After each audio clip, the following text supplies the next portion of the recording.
नमस्कार दोस्तों, मैं हूं परविंदर। दोस्तों, झज्जर की बात करें तो यहाँ से एक लड़का है साहिल, जिसने यूपीएससी में 472वां रैंक हासिल किया है। 24 साल इसकी उम्र है और इन्हीं से जानने का प्रयास करेंगे कि आखिरकार किस तरीके से इन्होंने मेहनत की और किस तरीके से इन्होंने मुकाम हासिल किया है। साहिल, सबसे पहले तो आपको बहुत बहुत बधाई हो कि आपने यूपीएससी की जो परीक्षा है वो पास कर ली। धन्यवाद। साहिल, यूपीएससी की परीक्षा बड़ी टफ बताते हैं कि बड़ी टफ परीक्षा होती है, इसे पास करना आसान नहीं है, तो किस तरीके से आपने इसकी तैयारी की?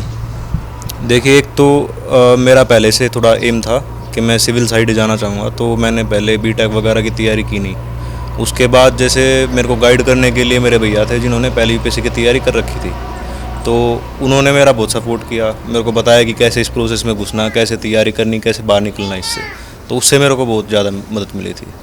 तो आपने कितने साल लग गए आपको यूपीएससी की तैयारी करते हुए? कितने समय के बाद आपने ये यूपीएससी की परीक्षा जो पास की? जी, मैंने 2021 के एंड में शुरू करी थी तैयारी। उसके बाद मैंने 2 अटैम्प्ट भी दिए थे, ये मेरा तीसरा अटैम्प्ट था। 2 अटैम्प्ट मेरे प्रीलिम्स में मैं फेल हो गया था, लेकिन ये मेरा तीसरा अटैम्प्ट था। अब की बार मैं पास हुआ तो मेरी रैंक भी आ गई। तैयारी आप कहाँ करते थे? घर पे तैयारी करते थे, लाइब्रेरी तैयारी करते थे, कोचिंग लेते थे या स्कूल में तैयारी करते थे? कहाँ पर आप तैयारी करते थे? जी, मैंने शुरुआत कोचिंग लेके करी थी। वाजीराम इंस्टीट्यूट है एक राजेंद्र नगर में, दिल्ली में, वहाँ पे कोचिंग ली थी मैंने। उसके बाद मैं वहीं रहता था, वहीं पे लाइब्रेरी ज्वाइन कर रखी थी मैंने, वहीं पे तैयारी करी थी। तो जो और होनहार बच्चे हैं जो इसकी तैयारी कर रहे हैं, उनके लिए आप क्या कहेंगे, किस तरीके से वो पढ़ाई करें? जी, पढ़ाई करने का तरीका देखिए कि इतना निचोड़ एक निकाल चुके हैं बच्चे कि क्या पढ़ना है क्या नहीं पढ़ना है, वो सबको आप मिल जाएगा। लेकिन एक काम करना है कि चिंता नहीं करनी है किसी की चीज़ की, किसी भी चीज़ की भी। अगर चिंता करके आप पेपर अटैम्प्ट कर रहे हो या पढ़ाई कर रहे हो तो आपके मार्क्स कम ही होंगे। ये मैंने ऑब्जर्व किया था अपने आप में भी। फर्स्ट अटैम्प्ट था, मैं काफ़ी नर्वस था, उसमें मेरे टाइम मैनेजमेंट में भी इशू आया था, काफ़ी इशू आए थे अलग अलग। और जब मैं कूल होके एक क्लियर माइंड सेट से देने गया तो मेरे नंबर काफ़ी अच्छे आए थे। तो ये मैं कहना चाहूँगा उनको।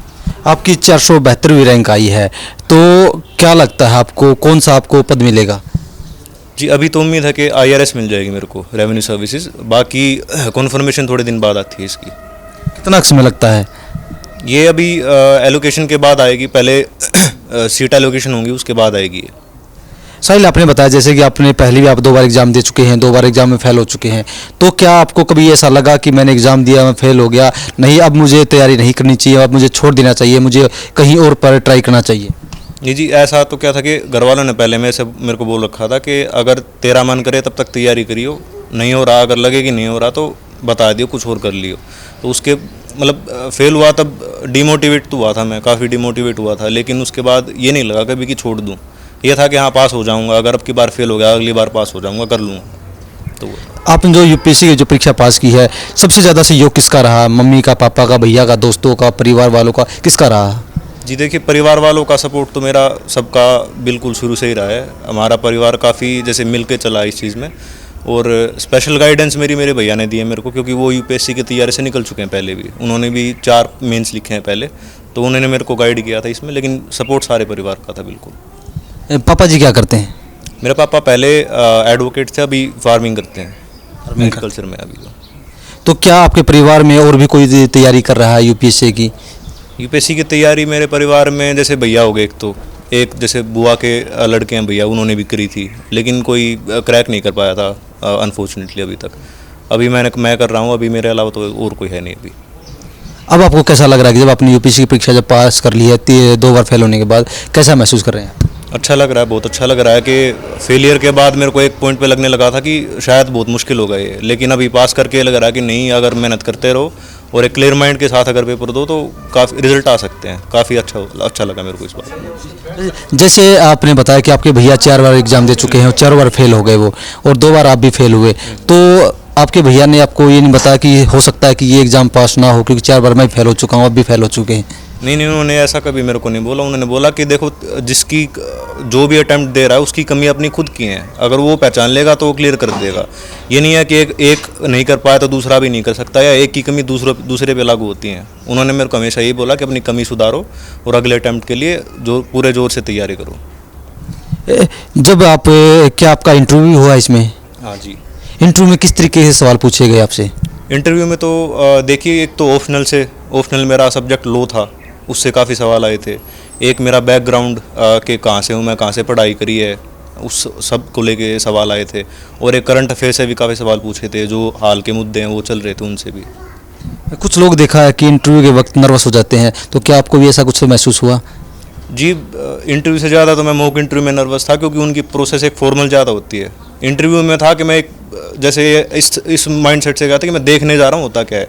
यूपीएससी बहुत बड़ी संस्था है एक, तो उसको देखने के तरीके से मैं गया था कि असल में होता क्या है ये प्रोसेस। और उस टाइम मेरे को नर्वसनेस इतनी नहीं थी बिल्कुल भी। क्या अब आपके के जो सहयोगी हैं, जो आपके यार दोस्त वो भी तैयारी कर रहे होंगे, तो क्या आप उनको मोटिवेट करोगे कि आप इस तरीके से अब क्रैक कर सकते हो एग्ज़ाम को? जी बिल्कुल, वहाँ पे लाइब्रेरी में हमारा ग्रुप है बिल्कुल दोस्तों का, कि एक दूसरे को बताते हैं कि जैसे ये मैंने किया, मेरे को इससे फ़ायदा मिला, आप भी ऐसा कर सकते हो। तो ये सपोर्ट तो सारा है, और मेरी सफलता से मेरे दोस्तों को भी काफ़ी मदद मिलेगी इसमें कि हाँ भाई, इसको पता है कैसे इसने किया, तो हमें भी शायद इम्प्लीमेंट करके कुछ फ़ायदा मिल जाए इससे। आप बनना क्या चाहते थे? क्या आपका पहले से सपना था कि मुझे यूपीएससी में जाना है, या कहीं सपना कुछ और था आपका? नहीं, शुरू में तो मेरा था कि सिविल साइड ही जाऊंगा, मैं बीटेक वगैरह नहीं करूंगा, क्योंकि मेरा इंटरेस्ट था नहीं उसमें। बाद में मेरे को यूपीएससी के बारे में पता चला, जैसे भैया भी थे उन्होंने मेरे को बताया, तो मैं शुरू से यूपीएससी की सोच रहा था बाद में फिर, और आईएएस बनना मेरा सपना था शुरू से ही। तो क्या अब आप आगे कुछ और भी करेंगे, या यही जॉब है आपकी फाइनल? नहीं, अभी मेरा 3rd अटैम्प्ट था, मेरे पास 3 अटैम्प्ट और है, तो मैं कोशिश करूँगा कि अपनी रैंक इंप्रूव कर लूँ अगर हो सकी तो, क्योंकि एक पॉइंट के बाद तो लक भी बहुत होता है इस पेपर में रैंक आने में। तो कोशिश करूँगा कि रैंक इंप्रूव हो जाए, नहीं तो ये नौकरी भी बहुत अच्छी है मेरे लिए। तो चलिए दोस्तों, कहीं ना कहीं साहिल की ये सक्सेस स्टोरी थी। उन्होंने 2 बार पेपर में फेल हुए, लेकिन उसके बाद भी उन्होंने हार नहीं मानी, और अब भी उन्हें उम्मीद है कि शायद वो और भी बेहतर करे। साहिल, हमसे बातचीत करने के लिए आपका बहुत बहुत धन्यवाद। जी धन्यवाद।